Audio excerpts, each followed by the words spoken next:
I was Kibaki's economic advisor. I know how Kalonzo used to talk. I know how Raila Odinga used to talk. It was not about how the common man and woman can put bread on the table. It was about, where am I? How do I come in?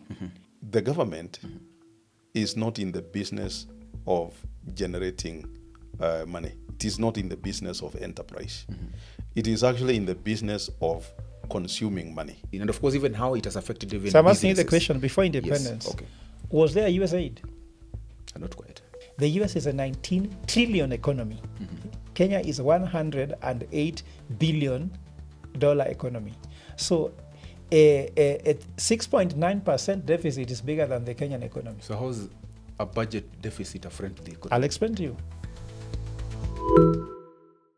Good evening. Welcome to the Power Table. My name is Eugene Kwach, and of course, tonight we are sitting down with two powerful gentlemen. Professor Fred Ogolla, who is an economist, calls himself the People's Economist. And of course, we also have Dr. Mugachia joining us for this conversation. Dr. Mugachia is a governance expert. And of course, the Kenyan problem, the solution, is our topic tonight. And why so? Kenya, 62 years after independence, in 2025, the nation has made remarkable strides in economic growth, infrastructure development, and democratic governance. However, several persistent challenges continue to hinder the full potential, and one of them being economic inequality and unemployment, corruption and governance issues, political instability and ethnic divisions, public debt and economic sustainability. We also have education and healthcare gaps, amongst various issues affecting the Kenyan people. And on this, the Power Table, we sit down with various policymakers, opinion shapers, thought leaders, and various leaders to put these issues into perspective, in a way that you can get to understand them, and quite much boldly. Well, we begin with you, Professor. How are you? Fine, thank you, my brother Kwach. Yes. Yes. Thank you so much. And of course, Daktari, good to see you. Nice to see you too. Yes. Let me begin with you, Daktari.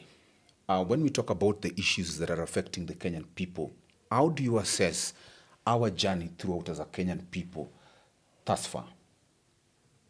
Thank you, Kwach. As it is today, we see a people who are desperate, a people who are frustrated, and a people who are yearning for change. And they are looking for change in the way the country is governed. Now, if we start from where we are, then we go backward. We are used to coming from backwards and coming to where we are. But the situation is such that everybody in this country now, I can say that with quite a lot of confidence, because we are always going to the ground and talking to the people. You talk to majority of Kenyans, they tell you they feel frustrated, they feel disenfranchised, and they also feel that they cannot see the way forward, where we are going.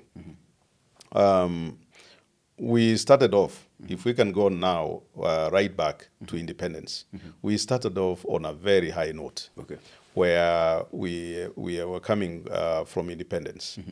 And the generations that are our parents now, my age, those are our parents who are there and our grandparents. And at that point, they had come from the oppression of the British colonialists. They fought for independence, and they were able to grab the independence from the British. And therefore, at that point, everybody was very hopeful. And for us who were coming in as children and young people, we were trained to be patriotic, to be passionate about our country, and to be passionate about independence. And that went on well until around 1970, 72, 74, when age was catching up with the first president, that is Jomo Kenyatta, and things started happening. I would recall very well, people like JM were killed around that time, and there was again, at that point, there was a lot of unease because people were feeling that what we fought for in independence, that is not what we are getting. And then we had Mzee Kenyatta dying in 1978. And again, the people became extremely hopeful. And they were saying, okay, we are changing now. And we have President Moi, who was the deputy, and it was sort of unanimously agreed that he is the right person to become the president. In fact, there was no election. I recall that, although I was a young person, but I recall there was no election, and people were looking at now a change coming in. And initially, until 1982, when we had the attempted coup, which was it was a real coup, only that it was very short-lived. Things changed dramatically, and the more we knew as a gentle president, and somebody who was able to talk with everybody in the population, changed like overnight, and became a very oppressive president. So by the time we were coming to 1992, people again were very fed up. But the clamor was, first of all, to amend the to change the constitution and move Kenya from a one-party state to a multi-party democracy. Okay.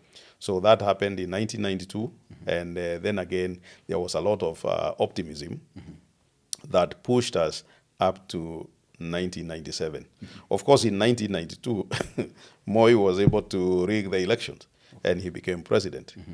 Then we came to 1997, and again, there was a lot of unease. And people felt that at that point, again, they needed to change the president.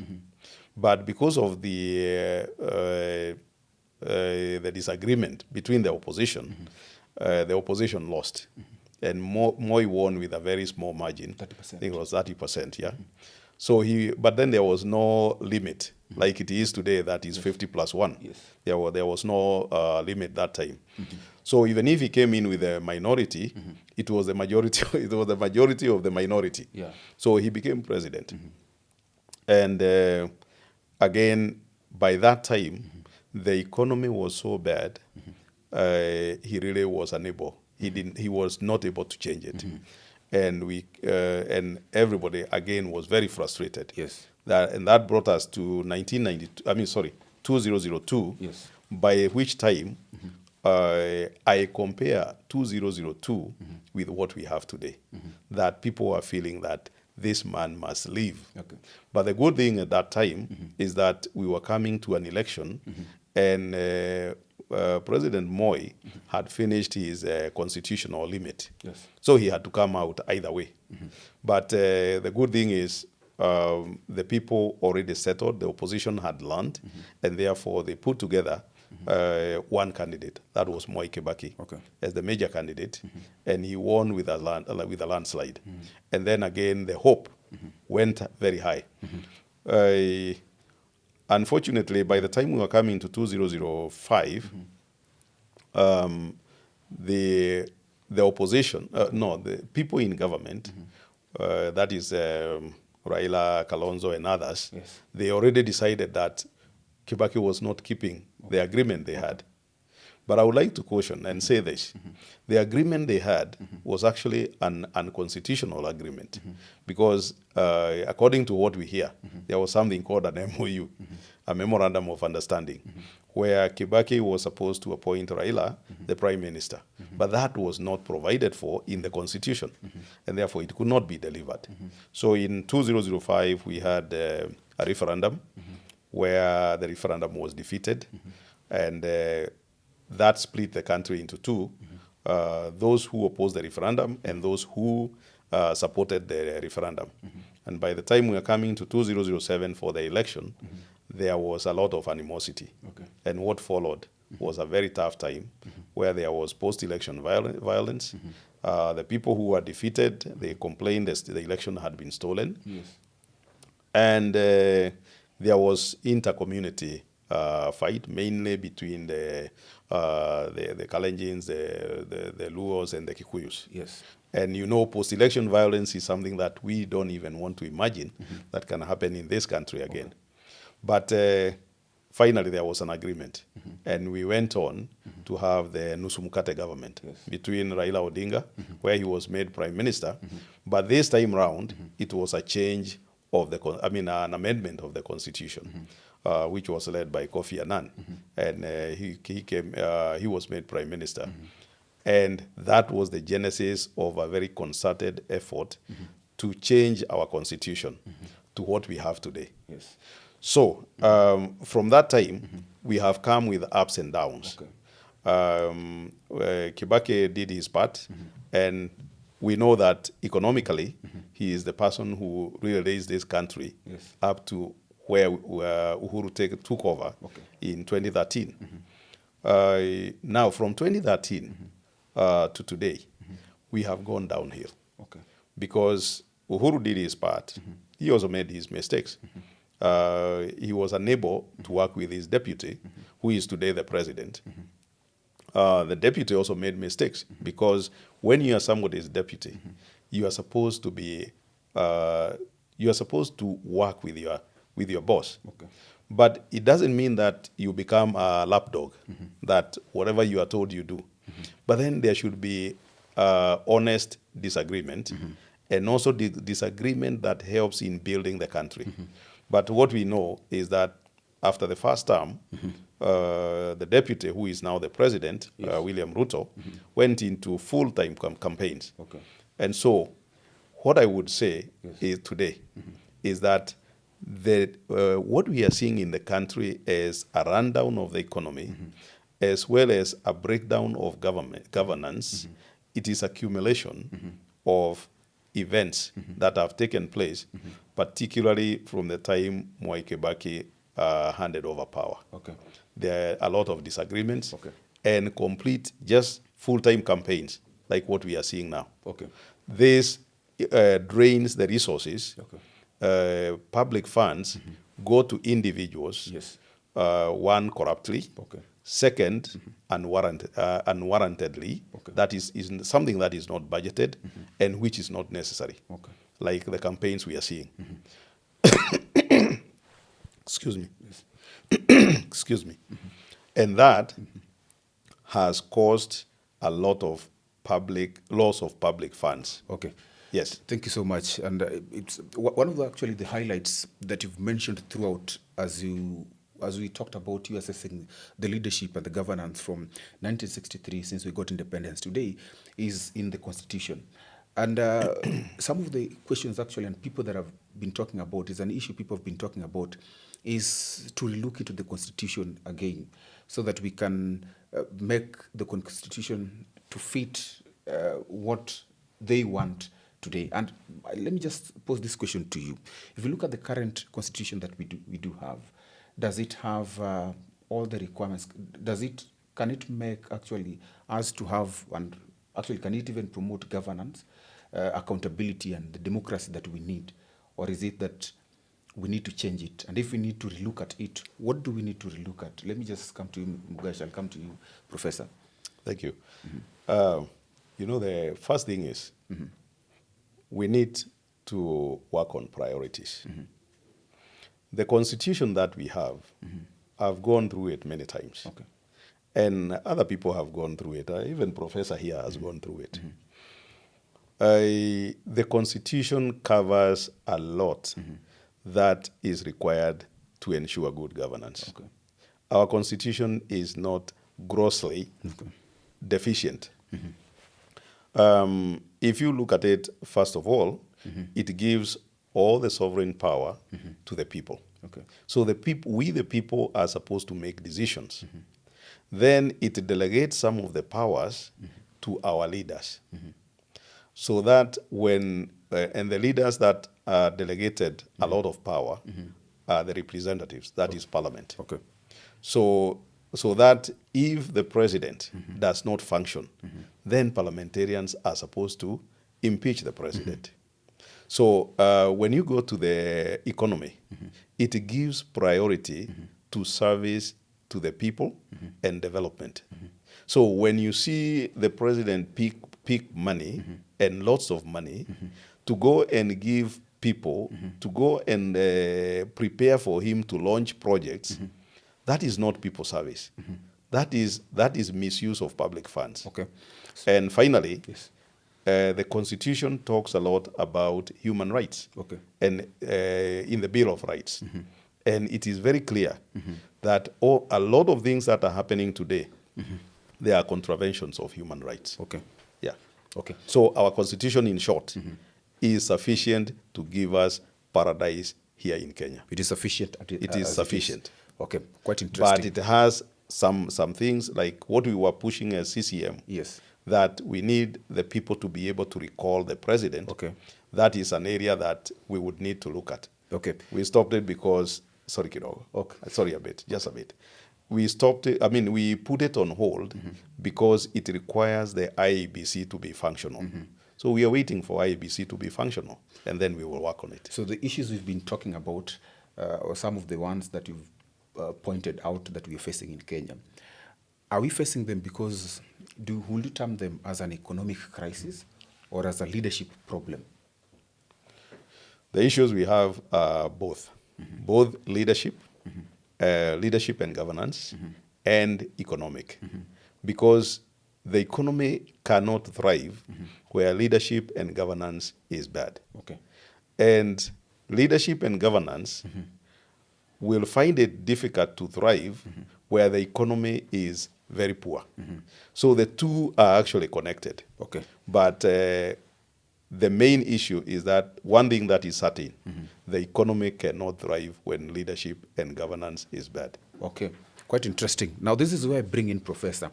Professor, you are an economist, and you call yourself the people's economist. Yeah. You've even written books, and one of your books you've written is Solomonic Economics, which brings out unconventional ways actually of perceiving general economics, how we know it. Just permit me to ask you, how do you assess our economy as it is? Yeah, first of all, maybe just speaking from what you just said, that there's a misnomer here that we have to solve our political problems first, is when we solve our economic problem. And it is something which is a question that really I've asked people. That when we are having an economic problem, can a political solution solve an economic problem? My answer is no. And if you look at the history Joe has given, when Kibaki came, he was trying to solve an economic problem, but people threw a political problem at him. When he jumped to it, he failed. That's it.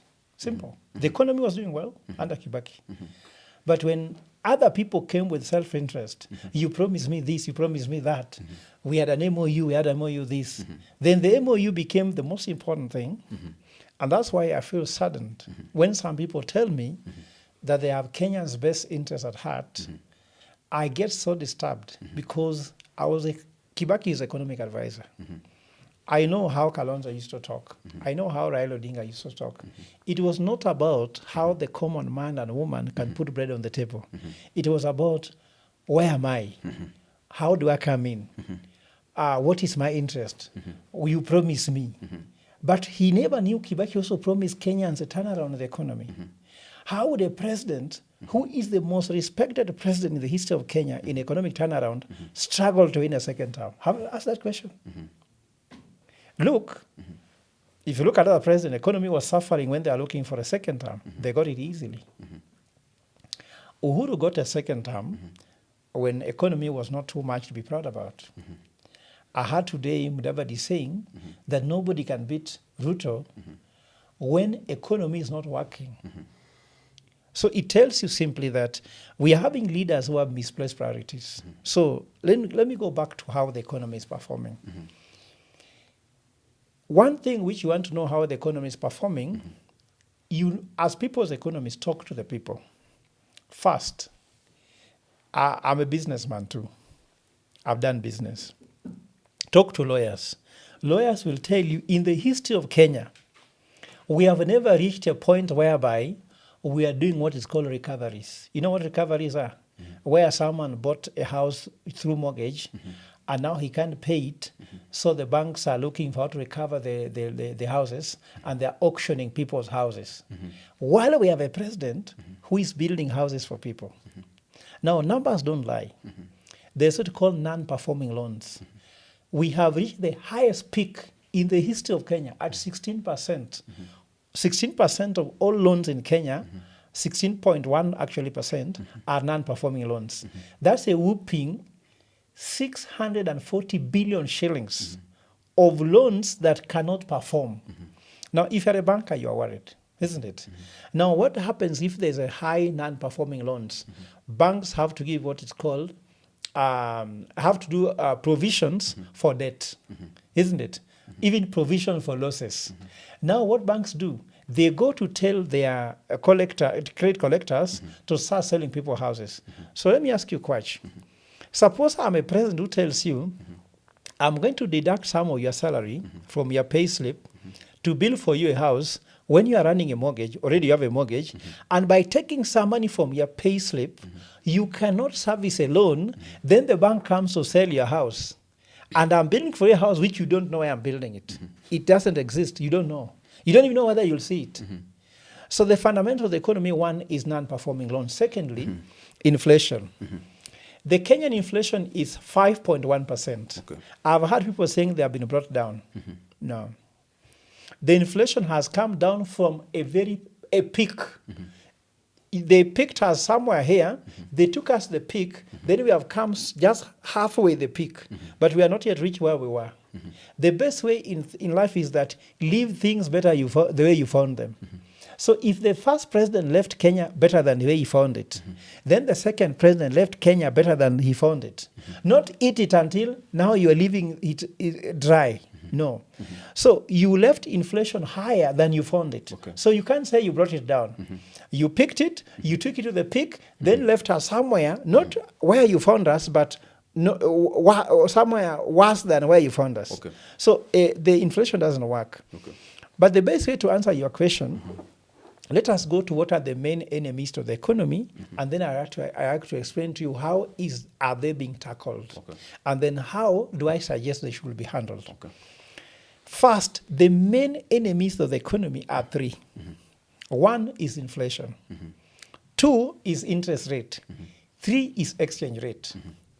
While those are the main enemies of the economy, if you read the budget policy statement of the government now, under John Mbadi, the head of Treasury, they are not addressing them.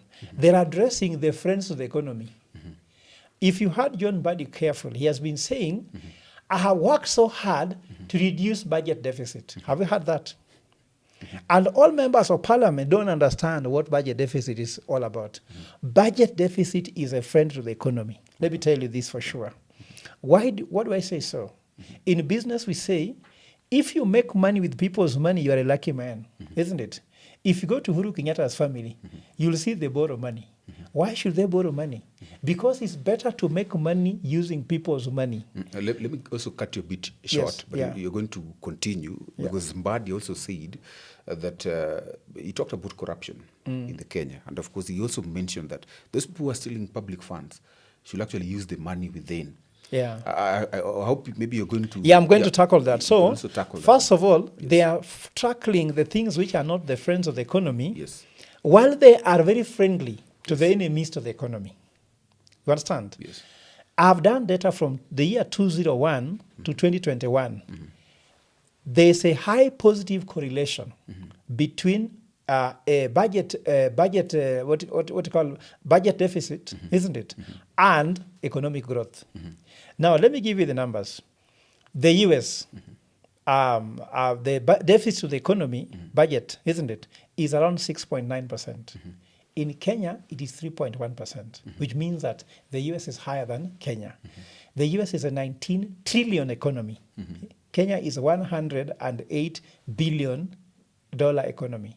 So a 6.9% deficit is bigger than the Kenyan economy. So how is a budget deficit a friend to the economy? I'll explain to you. When you go to China, the budget deficit of the economy is 4.9. Ours is 3.1. Now, when you come to the enemies of the economy, while the exchange rate to the dollar, you know that $1 is 130 shillings, isn't it? When you go to China, 1 yen is 17 Kenya shillings. So you see now they're doing better on the exchange rate. When you come to interest rate, the interest rate in China is 2.9%. In the US, it is 4.2%. In Kenya, it's 24%. You're getting me? Now, when you come to inflation, inflation in the US is 2.9%. In China, is 0.2%. In Kenya, is 5.1%. Now, why now, if you have those figures, why then do we explain that budget deficit is good to the economy? Those people, they are manufacturing, they are producing. So they rather go to New York Stock Exchange and get money from bonds, put money to manufacture, be on deficit, but then they are producing so much so they don't suffer from imbalance of trade, which is a big enemy. When you have more you are producing, your currency gets stronger. If you have more you are exporting, your currency gets stronger. So nobody should do anything under the sun, even if it means to have a budget deficit. You understand? To produce more in Kenya, like now, how many people are having land that are not being used? Isn't it? Our manufacturing to the economy is 7% of the GDP, manufacturing. When we are exporting, only 30% of manufactured products in Kenya, 30% of exports in Kenya are manufactured, value added, isn't it? Even coffee, tea, and apparel, isn't it? When you go to Korea, 80% of anything they export is value addition. You understand? So Mbadi is not pointing fingers at what they need to do. So basically said, Mbadi is fighting the wrong enemies of the economy. Secondly, we go to the issue of corruption. When you say that there's so many people stealing money in Kenya, so we should allow them to spend their money here or allow them to bring their money from abroad into the country so that the money can be spent here, you are encouraging corruption, first of all, in your own motherland. And corruption is the biggest enemy to the Kenyan economy, isn't it? Corruption is the reason why there's no money for development. It's also international image. Because if you have money which is stolen, you're being used to be pumped back to the economy, there'll be a lot of money laundering. Kenyan banks will have to find different ways on how they can even come with ways to ensure the money is clean. And that's expenditure. I worked in the bank. To know between clean money and dirty money, it costs a bank money. And then we are going to be rated poorly on a global ranking on anti-money laundering. And when you have high anti-money laundering, terrorists can even bring their money in your country and use that your money for terrorism. So even it's a threat to national security, what Mbadi is trying to say. As far as I'm concerned, if this was a country where meritocracy is with the order of the day, John Mbadi could have been asked to resign, isn't it? John Mbadi could have been set aside for investigation. Who is that he knows who has stolen money that should be brought back to Kenya to be used to finance the Kenyan economy? Because he has to know them. If he doesn't know who they are, then he's speaking just like someone who has no knowledge. And if he knows them, he should name them. Because Mbadi has been asked also to fight corruption. How do you collect tax in a country where people are corrupt? It's hard. Now, the other statement Mbadi made, which is the most worrying statement, he was talking to the budget committee of parliament, and he said that 100 Kenya shillings exchanging at 130 shillings to $1 is the optimum upon which we should be able to operate. That if the Kenya shillings become stronger, maybe becomes 120 or 115, we shall have to do less exports, isn't it?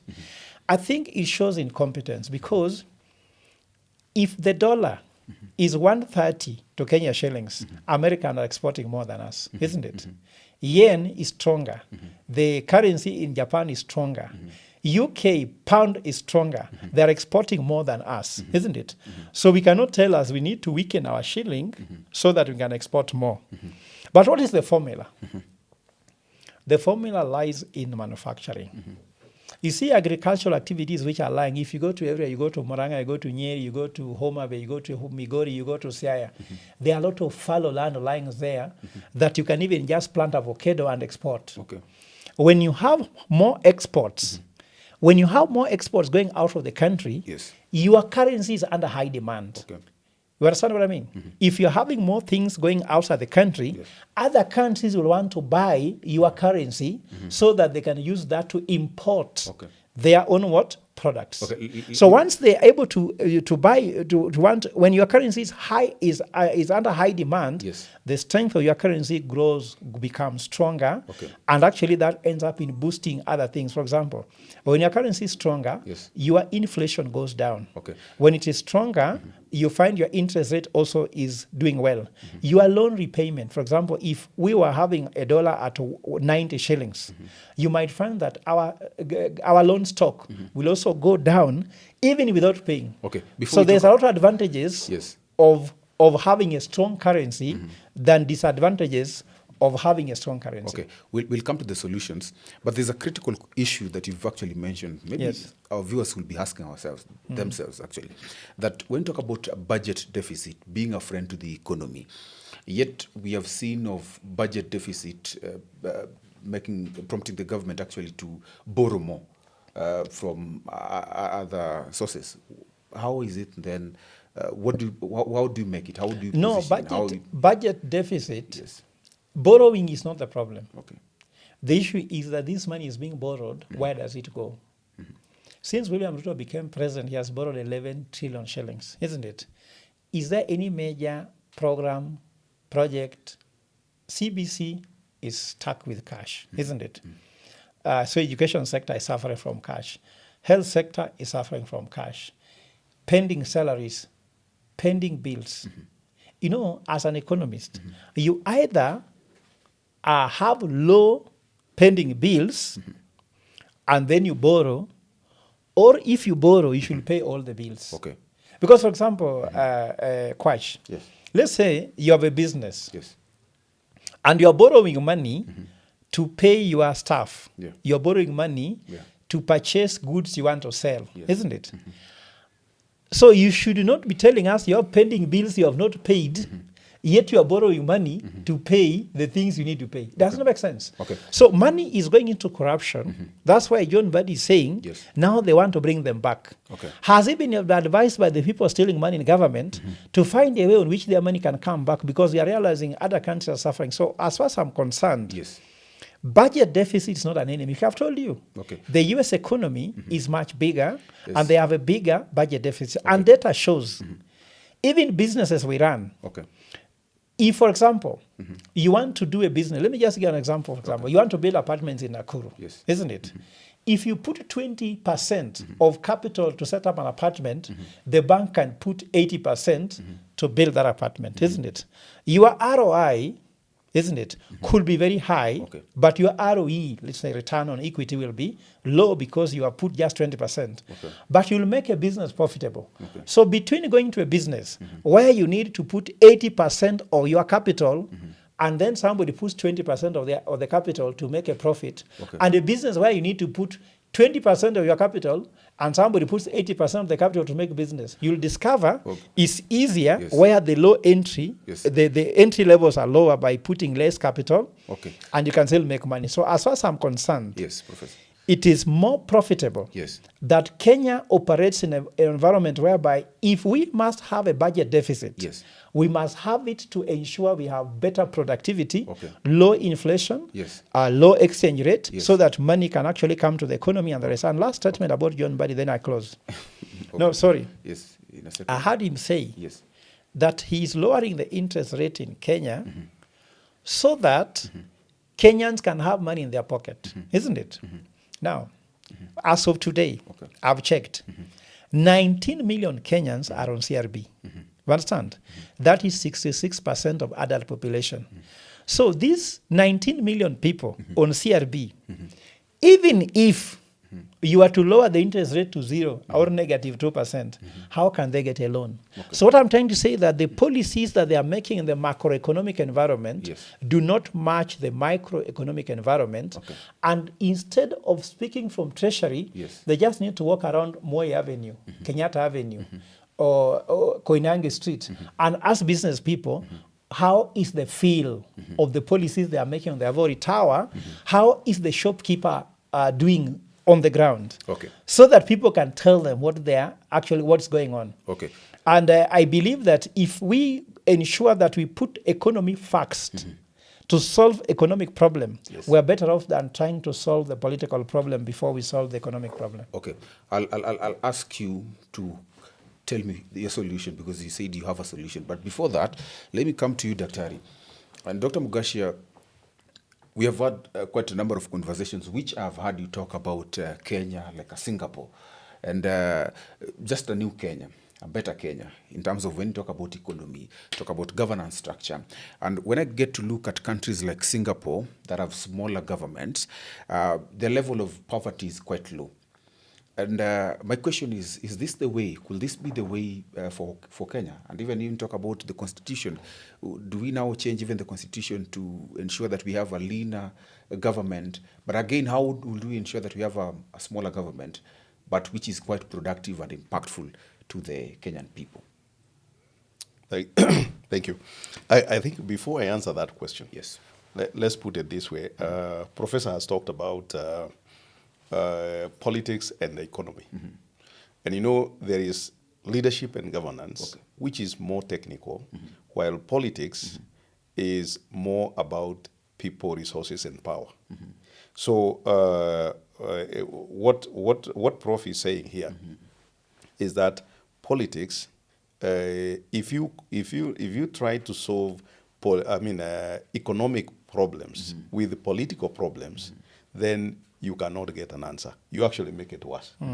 However, when you now move away from politics and go to leadership and governance, that is about how you follow the laws, how you invest in development, and how you guide the people to things like unity and patriotism. Then that has to align with the economy, or in order for the economy to grow. Because then that is when you remove corruption. Corruption is not removed through politics. It is removed through leadership and governance. So, but a lot of times we equate leadership and governance to politics. They are not one and the same thing. We can move to the question now. Yes. About a leaner government. Yes. That is actually our ideology. With the professor here, people like others, you have even heard George Natembea talking about it. The government is not in the business of generating money. It is not in the business of enterprise. It is actually in the business of consuming money. Money is generated, revenue is generated mainly by the private sector.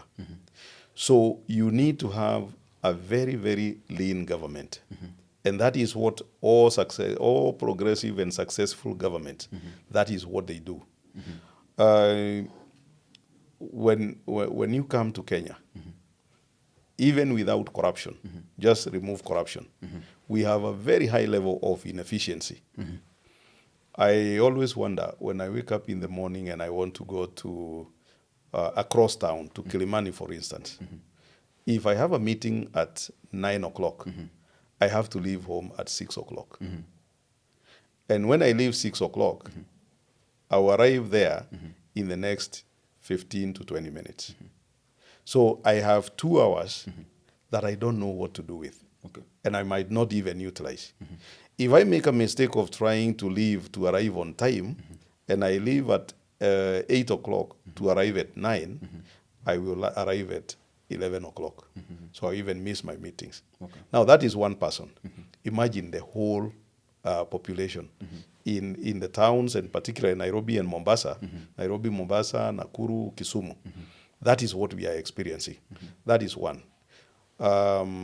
Second, you have, so that we have a lot of wastage. And now, remember, the people who are employed in government, they have to also wake up the same way to go to the office, or they arrive there at 9, 10 o'clock. Yes. If we had a small number of people in the government offices, we would be having less wastage, right? Now, come to the issue of service delivery. I don't know any service in the government that is a one-day service. Okay. When you go there, you have to go there several times. And in most cases, you'll take a week, or sometimes you actually even just give up, and you don't do it. Okay. Why? Because when we look at our work ethics, complicated by corruption, we are very, very inefficient. So what we do, we employ a lot of people, that is one, thinking that we have a lot of work to do. Second, we employ people because of corruption. This is my relative, I want him here. This one gave me a kickback, gave me some money, I want to put them in. This one I was told by somebody who has influence, I want them in, that person might help me one day. And then on top of that, you have a lot of ghost workers, where people draw salaries. Either people draw salaries and they offer no service, or people are employed, but other people take the money. So what we need to do is we need to audit. First of all, we need to look at our work ethics. Yes. Ensure that when you are employed by government, you treat that as a private sector employment. You go there to serve the customer or the client, who is the citizen who comes to that office to get services from you. Now that, again, is an issue of governance. So who do we cut off from the government? Every government department, first of all, it is determined how many people you need to be in each department. But because of corruption, neglect, lack of patriotism, nobody follows those directions. Okay. So what we need to do really is to change the leadership at the top. Okay. Let me tell you, okay, it will never change. However many commissions we do, until we have a president who is able to be productive himself, and who is following the rule of law, the rest will not change. So in short, to get a lean government, a clean, lean government, you need a president with a very high level of integrity, patriotism, and passion about this country. The rest we can keep discussing. It will never change. Okay. I'll come to you again, and maybe you'll give us the solutions generally to the issues of governance that actually we are facing. But let me ask you, before we talk about the solutions that you may be having in the Solomonic economics, there is a talk of what is actually happening in the political space. That is in the influence of policy direction. And some of the world's largest economies are deciding to refocus their resources within their economy and against giving or in form of aid, maybe that is on the global south.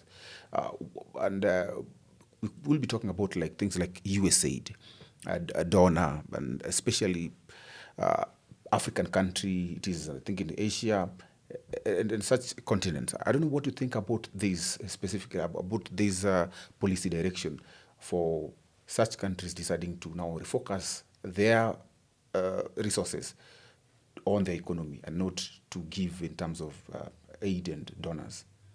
Yeah, thank you very much, Kwach. I think, first of all, foreign aid is a painkiller to an economy like Kenya. I'm an economist, and we even look at Kenya. I can ask you, do you know why, if you want to go to Malaysia, you don't need a visa? Do you know why? Am I supposed to answer that?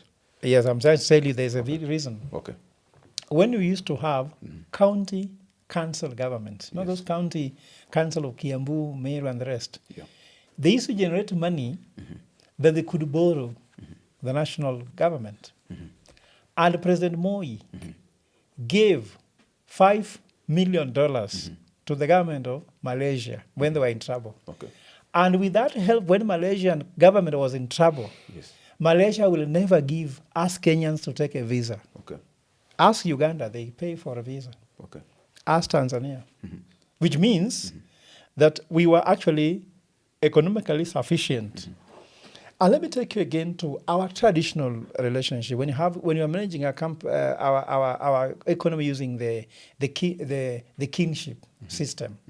And then just to add on that, Yes. When answering this question on the policy direction on why they decided to take all their wealth to refocus in Yeah, their economy. I'm telling you. You talk Yes. about it in how it is affecting now our government. Yes. Because we've had issues with the healthcare system now, some medicine, and of course even how it has affected even So I'm asking you the businesses. question, before independence, Yes. Okay. was there US aid? Not quite. So why did we start picking US aid? We got into bad manners of believing that we cannot generate enough, we need to be given. And this US aid was also being used to control Africans. Because the person can tell you, I'm giving you foreign aid for this one. Yes. So they can even bring bad manners to you and tell you have to do this one so that you can get this aid. As far as I'm concerned, Yeah. they are entitled to withdraw it. Okay. And we are not entitled to an aid. Okay. And it is what's called economic laziness that we have that is driving us towards looking for this money. Okay. If you look at the Kenyan economy, we can generate more than we need. And I've told you fundamentally that there are so many ways Kenya can generate money more than we need until we can give aid. I gave you the example. During Moi, they gave money to Malaysia. So, first of all, if I was president of Kenya, I would put Kenya first. Okay. Putting Kenya first means, why should someone die of diarrhea in Africa, isn't it? And for you are supporting somebody in China. Do you know that as we speak, diarrhea, which is not a disease. Do you know diarrhea is not a disease? It's a condition. It's killing people. I'm ashamed to be speaking here when diarrhea is still killing people in the 21st century, where somebody just need to drink water and stay alive. And that knowledge is not reaching somebody, yet people are busy pumping us with lies and promises which don't exist. Why don't the president just take time to educate Kenyans how not to die of malaria and diarrhea, if at all he has some time to tell people anything? Okay. So what I'm trying to say is that it is possible that we can actually survive when they do it. But why are they doing it? Yes. You see, I don't want to explain what is Trump's thinking around US aid, Yes. but Trump is looking for where is the US money going? And they are looking at how much money has actually gone to these African countries. And has it brought the impact we are looking for? Because have you heard President saying, I've given you road, isn't it? But the road is funded by World Bank, not his money. Isn't it? Somebody says, I'm giving you free healthcare. But how much money is coming from USAID? If you cannot even finance ARVs, isn't it? ARV is being funded by USAID. And somebody shouting how he's giving you free healthcare. So then these guys, we are fools. You heard last time there was a rumor, I don't know whether it's true, but you can check, that the fertilizer came from Russia. Isn't it? So if Russia donates fertilizer to Kenya for free, then somebody begins selling the fertilizer to you, and even selling now fake ones to you. Then you discover that these aids are already serviced to these countries. Okay. So what we are seeing is that aid has been used as a way. For example, you heard when the president went to the US, he came with so many bilateral signed. Yeah. He said he has come with so much money. Why is that money? When education system is suffering. So what I'm trying to say shows that people have taken advantage of this. When I was Kibaki's economic advisor, the free primary education was funded by Visa and MasterCard, isn't it? And what made it to be pulled down? Corruption in the end. When some people could not account, some ministers in government, you saw there's a time when Raila Odinga suspended the Minister for Education. In fact, Raila Odinga suspended Sam Ongeri and William Ruto in the government of Kibaki, isn't it? They were reinstated because there was high appointing authority. So what I'm telling you in short is that we have misappropriated these funds. There is no fund that has been funded by US aid, UK aid, that can pass the test of audit. In this country, tell me any project. If you ask now the controller of budget, you ask the auditor general, if we are using these funds well. And these people have been complaining about how their funds have been saying that they swallow our money and vomit on their shoes, isn't it?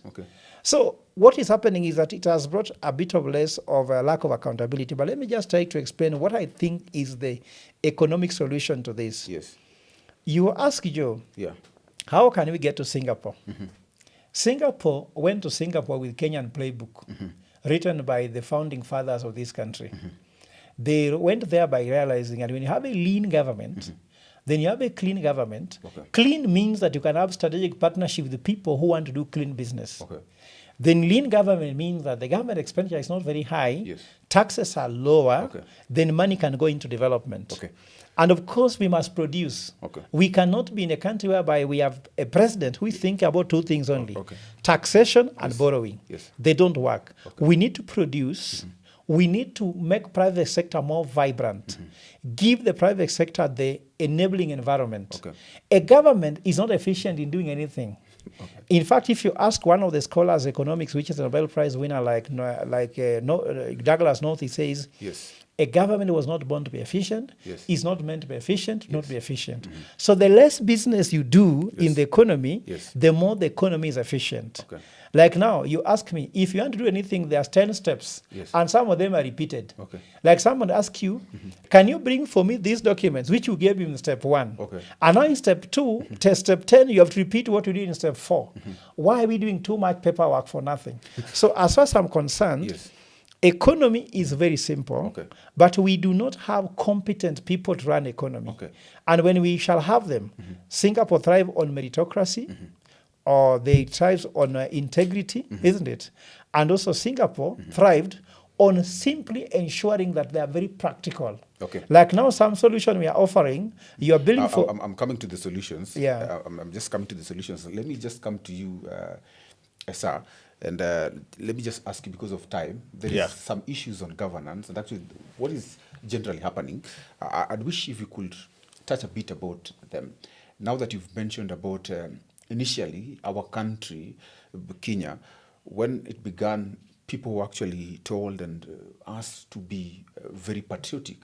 And we have seen in recently, actually, the sentiments from the government officials like Kahariri, that is the CDF. We've also seen Kipchumba Murkomen. We will just talk a bit about the patriotic part that they're talking about. And they think that the people that we actually have today are not quite patriotic. And that, of course, could be the Gen Z, who, of course, are on the social media. They're doing this and that. Maybe you could talk about that. What do you think about what CDF was talking about? Is it politics from how you view it? Is it governance, leadership, or how you see it? And generally, how do you view it? And then we can talk about a bit of solutions to the frustrations of the country, the people. Okay. Yes.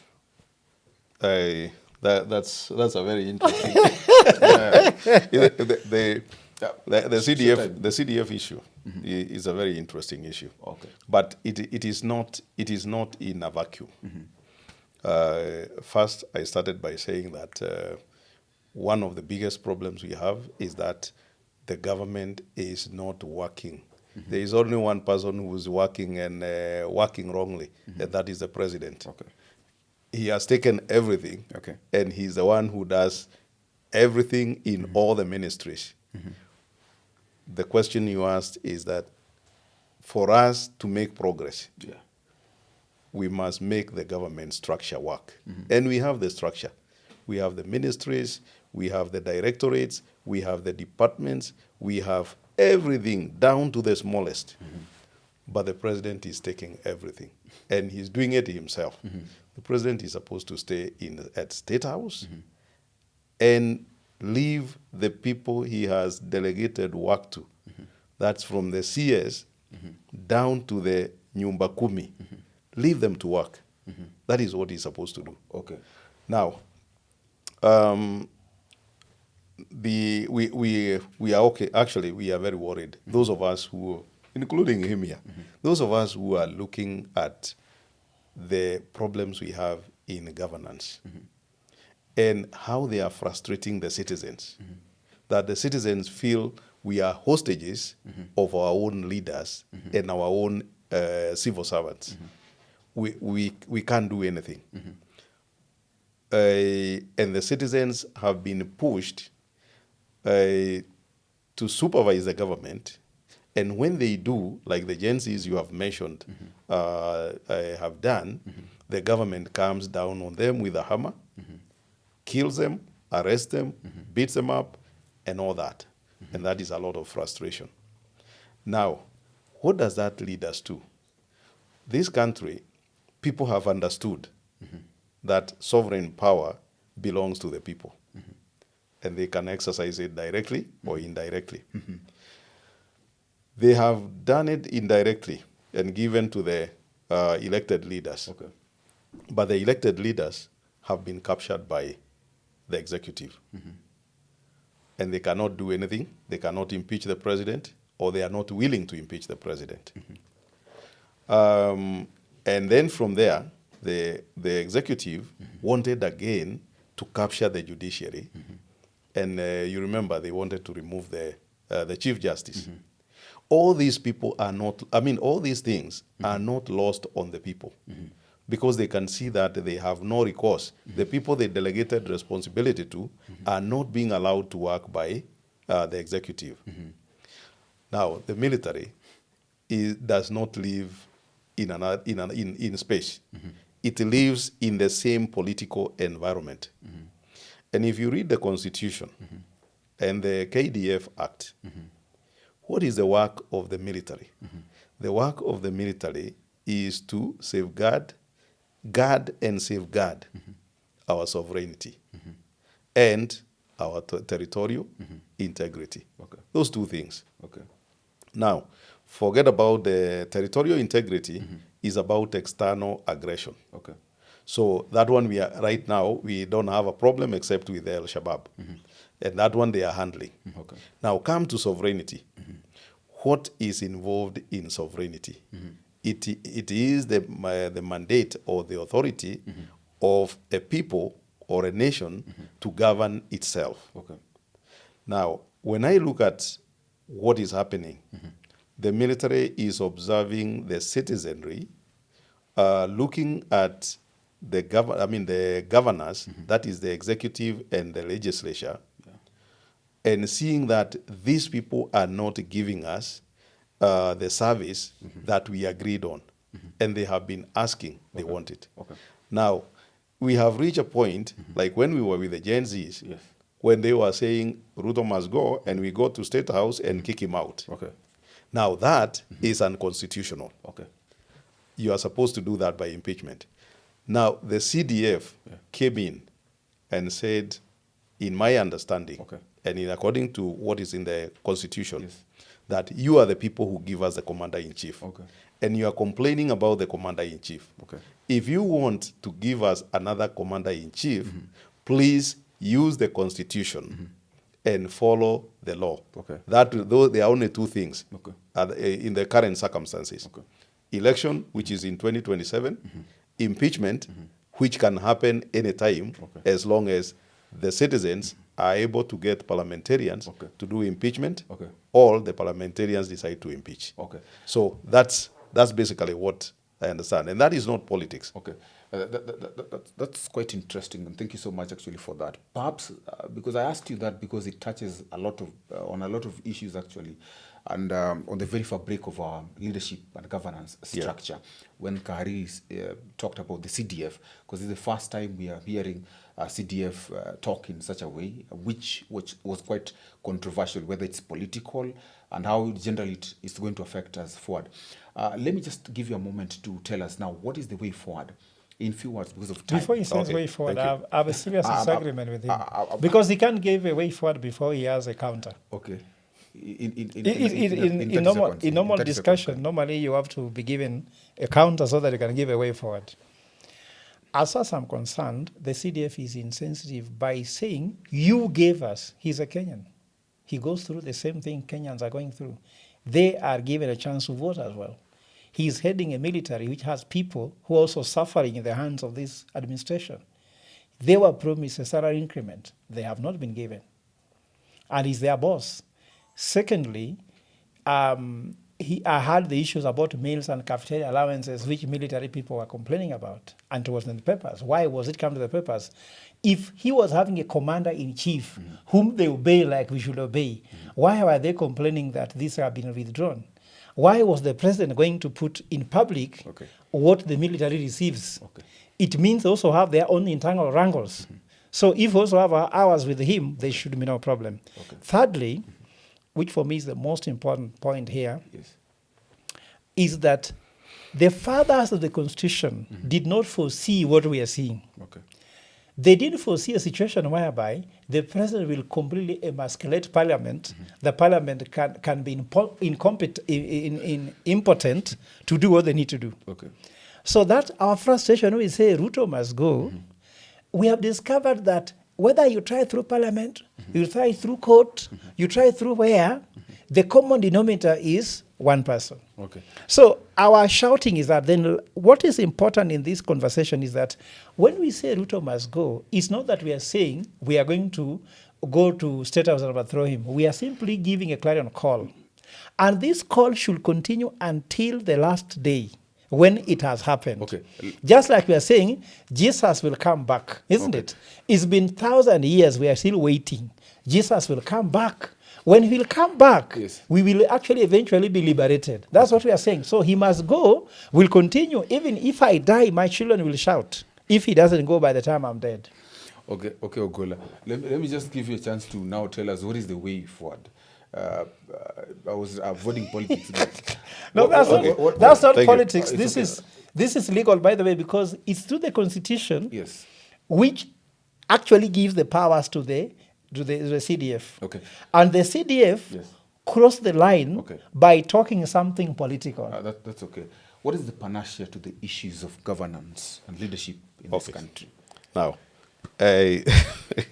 so you can give the way forward.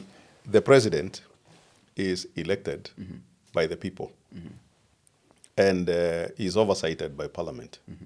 So it is the political system and the citizens which give us the commander-in-chief.